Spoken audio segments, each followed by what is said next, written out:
Good afternoon. I'm going to read a brief bio of Adam's in case you don't know who he is. Adam Piron, Kiowa Mohawk, is a filmmaker and programmer based in Southern California. He currently serves as director of Sundance Institute's Indigenous Program and is a co-founder of Cousin, a collective supporting Indigenous artists expanding the form of film. Welcome, Adam. Thanks, Maori.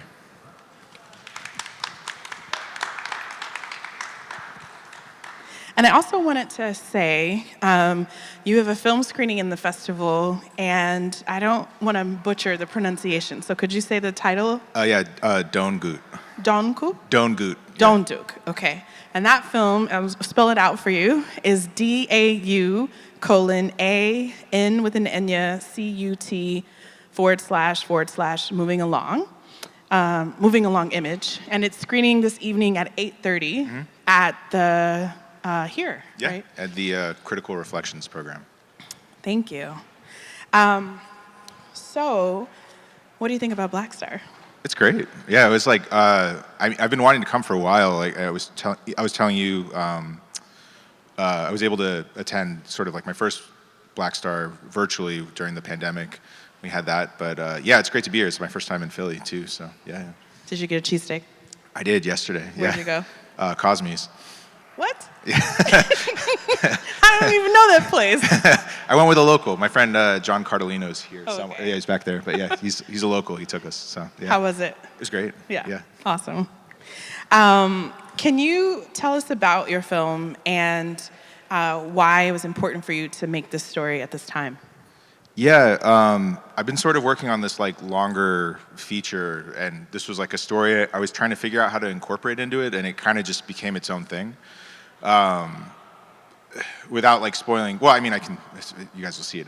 There's not a lot of twists in the film or anything, but like, I want to say it was about 10 years ago. I have a very large family on my Kiowa side, and like cousins, second cousins, and like aunts and uncles. Like, well, there's no distinction between like a second cousin and a cousin, and there's no distinction between like great uncle and grandparents and stuff like that. It's all kind of like traditionally, it's all like one thing. So, like one of my cousins was trying to get a tattoo, and he was like looking up tattoos. I think he was looking for stuff that was like something that would be like a native specific kind of thing, and came across this gallery of some works from like this tattoo artist in Ukraine, and somehow he found that somebody had gotten a tattoo of like one of our grandfathers on his arm in his like full traditional regalia, and it sort of opened up this whole thing of like, we were like, well, where did they get this photo that wasn't online? Like, how did that end up from Oklahoma, like very rural Oklahoma, to like Ukraine somehow?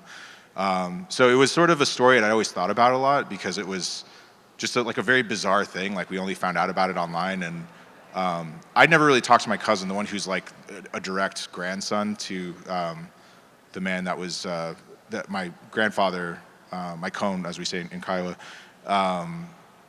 trying to get his feelings, and sort of like, you know, it opened up a lot of other questions, especially like looking on it now and like looking on with everything that's been going on in Ukraine, but also looking at like my family, like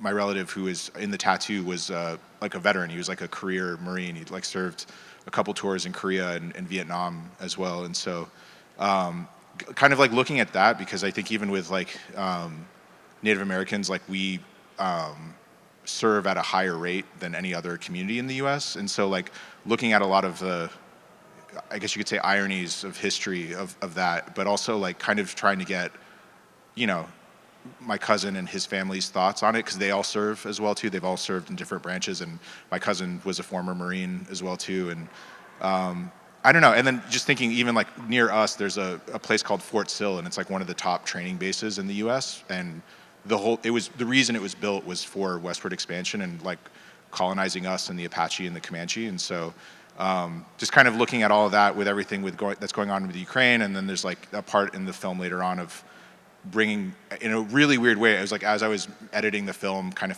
found out that Biden had invited some Ukrainian soldiers to, I think it was about 100 of them, to move to Fort Sill to learn this like missile battery thing. And so like a weird thing of just like I don't know, like these images going out, kind of coming back in weird ways, but then also connecting to like our own colonialism and people fighting against, colonialism as well too. So yeah, it was more about like kind of asking questions and stuff. So yeah.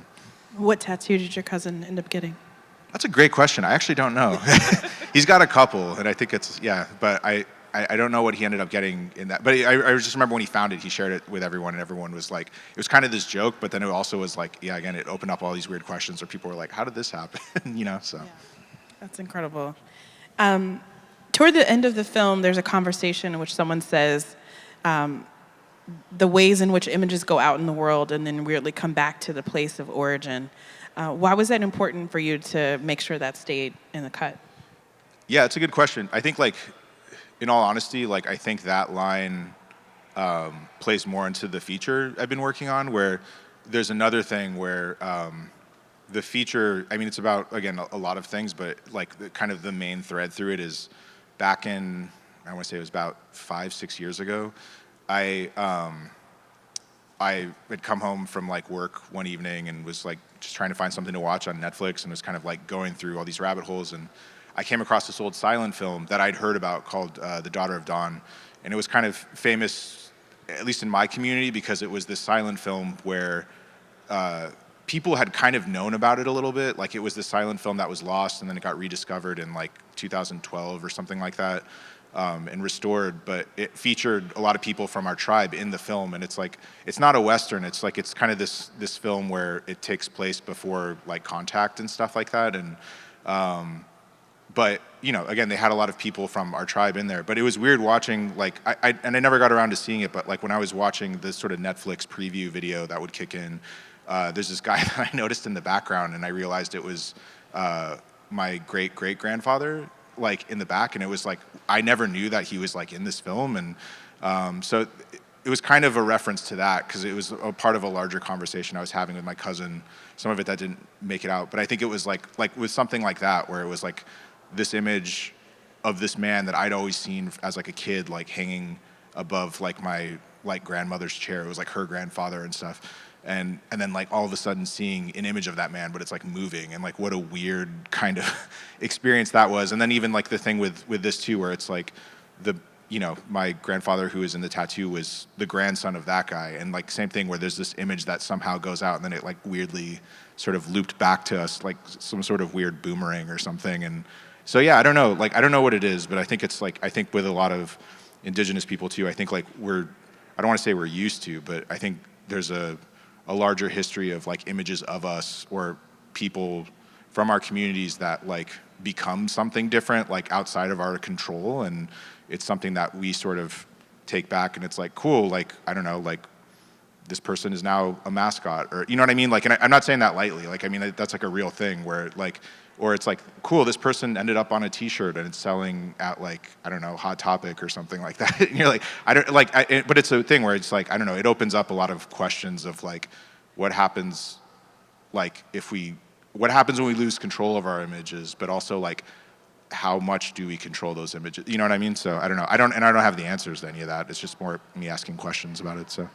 Well, I mean, it adds to a kind of erasure because it's as if you don't exist to get the permission. Yeah, right? And I think it's also like, it's, not to, beat a dead horse, but it's like, I do think it's a consequence of colonialism, where it's like, once you're able to sort of like take control of land, once you're able to like, erase culture or like exploit it for something else, where it's like, it's now to the point where it's like, people's images are the same way too, where it's like, so you can take that and it no longer belongs to the people whose people it actually is, and, they're not seeing any, not that it needs to be profit, but they don't have any say in it, or they're not reaping any of the rewards that, somebody, when they slap it on a t-shirt or, make a tattoo of it, which I think there's a lot of nuances with the tattoo that I kind of talk about as well in the film, but, like, I don't know, like, it's weird to me where it's like, I've never seen like a native dude walking around with like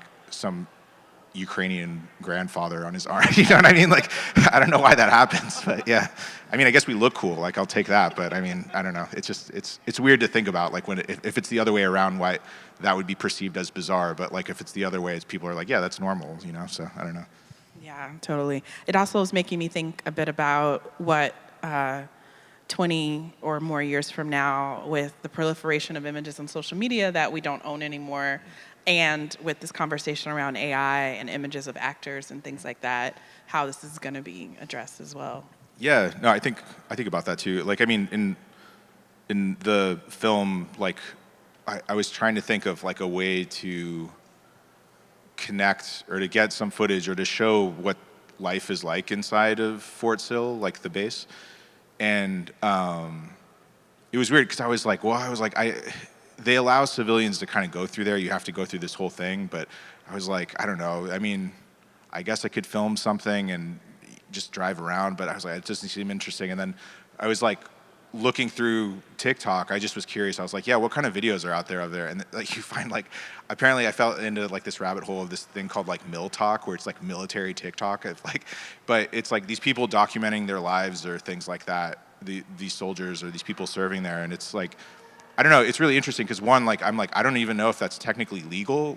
Like, I think if anybody wanted to like figure out like the layout of a base and all that stuff, like, you just go on TikTok, you could figure it out. But I think also too, it was an interesting like window because I think I was able to find stuff in there that I don't want to say is like truer, but I'm like, it's totally the experience of the people that are there, like for better or worse, of like what life is like in there and how they view that space. And yeah, I don't know though too. I mean, like, but then you think about it too, and it's like, you know, not to be conspiracy theorist about any of this or whatever, but it's like, you know, I mean, everything we know about TikTok, where it's like, cool, like, those people don't own those images. You know what I mean? Like, you think you do, and then it's like, but again, too, it's like you post something up on Facebook, you don't own that image anymore, and it's like, or even like Instagram too, and stuff like that too. So I mean, I don't know. Yeah, it's like, it's a weird thing where I'm like, I don't know what the answer to any of this stuff is. Like, short of just like living in a vault, like, I don't know.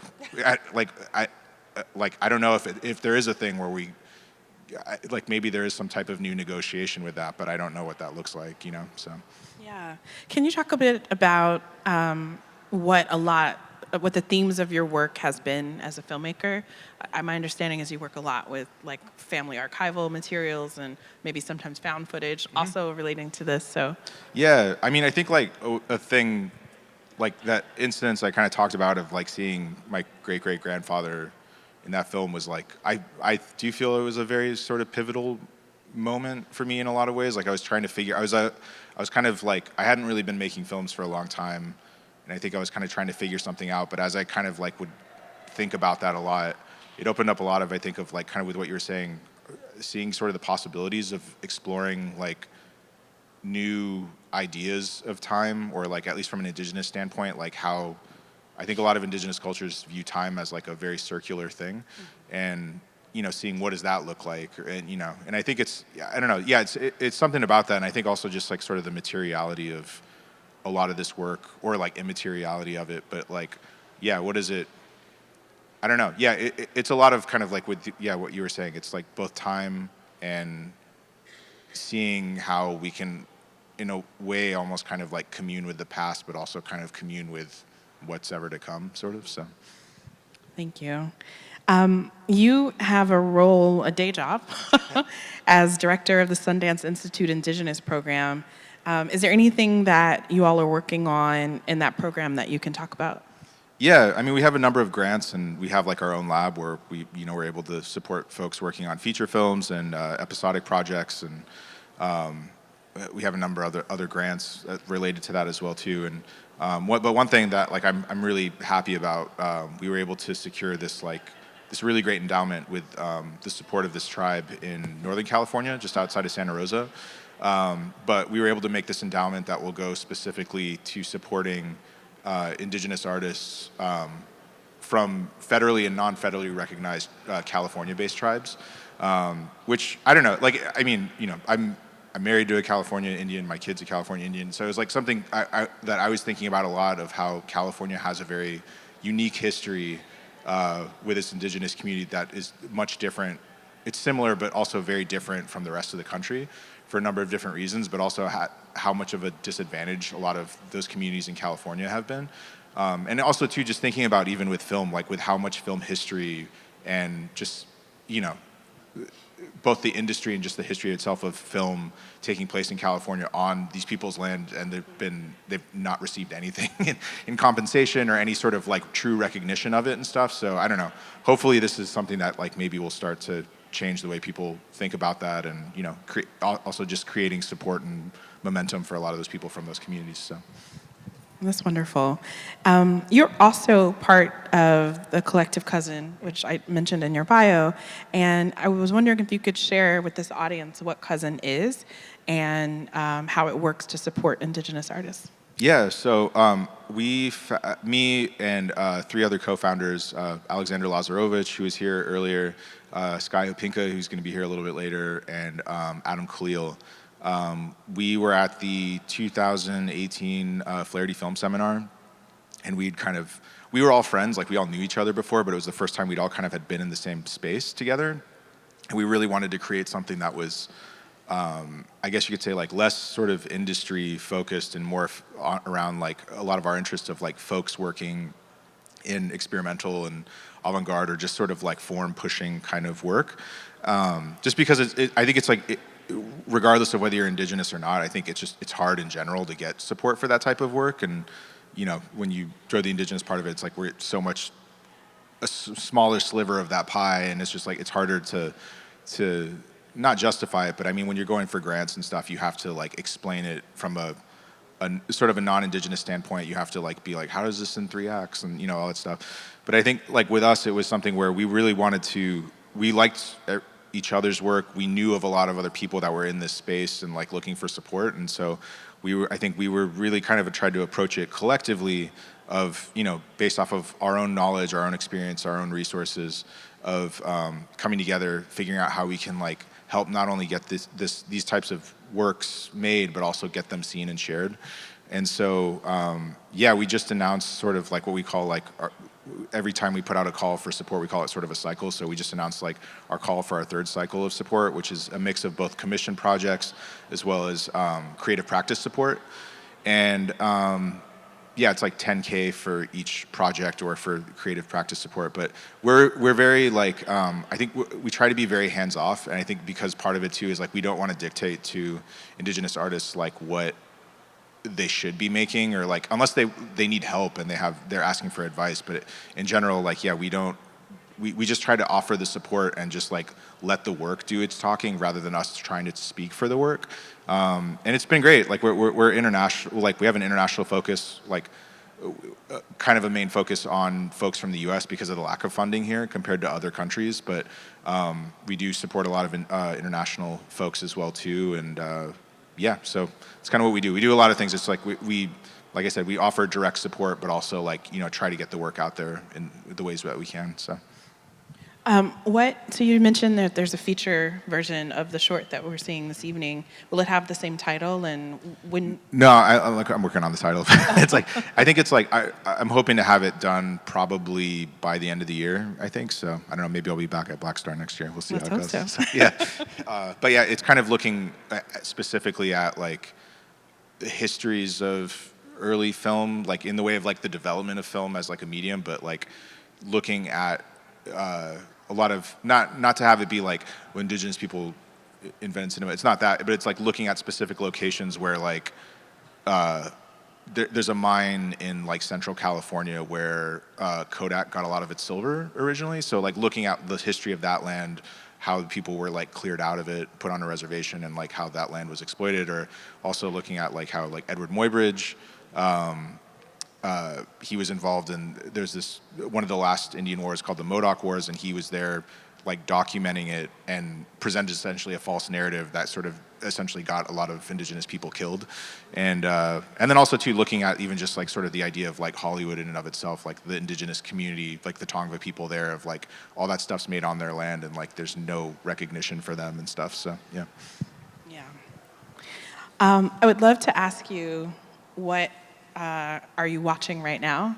And Yeah. you can say something like delightful or serious.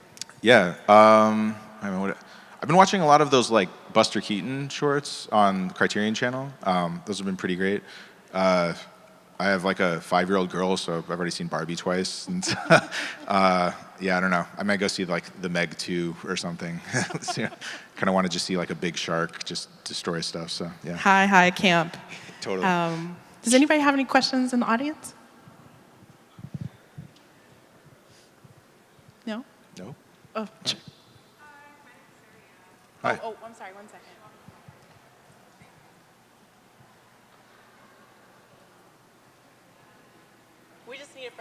We need it for the recording. Exactly. Hi, my name is Sarah Ann, and I just wanted to ask, what brought you to filmmaking as like your avenue for storytelling?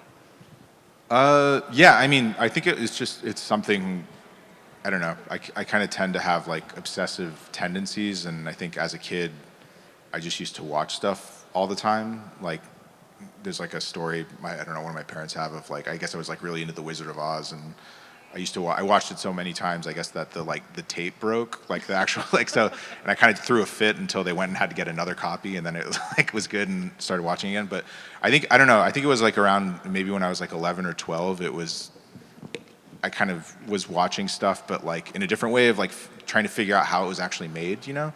And so I think that was kind of my avenue originally, and I went to film school and started interning at Sundance, so it's like I think also being around a lot of people and figuring that out. But I really wanted to say it's like probably not until a little bit before the founding of Cousin, kind of like figuring out for myself, like, you know, really like what is like my own voice versus like, I think it's really easy, like everybody when they sort of start, they're like, yeah, you know, like I like David Fincher, like, so you could watch my film, you know what I mean? Yeah, I can see it, but like David Fincher is going to make a better David Fincher film than you know?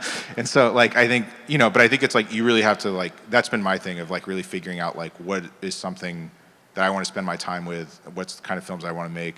Because it's like, you know, at the end of the day, it's like, you got to live with this work. So it's like, might as well do something that like is you and you can feel proud going back to, rather than, and I love David Fincher, I'm not knocking David Fincher, but it's like, you know, rather than like comparing it to, you know, how it stacks up to his work or something. So yeah. Hey, how you doing?